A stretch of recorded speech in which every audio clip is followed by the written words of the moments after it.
దేశవ్యాప్తంగా దసరా వేడుకలు వైభవంగా జరిగాయి. బీహార్ రాజధాని పాట్నాలో రావణ దహనం కార్యక్రమం ఘనంగా జరిగింది.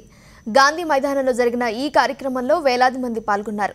గత ఏడాది ఇదే మైదానంలో జరిగిన దసరా వేడుకల్లో తొక్కిసలాట జరిగి 32 మంది మృతి చెందిన నేపథ్యంలో ఈసారి కట్టుదిట్టమైన చర్యలు తీసుకున్నారు.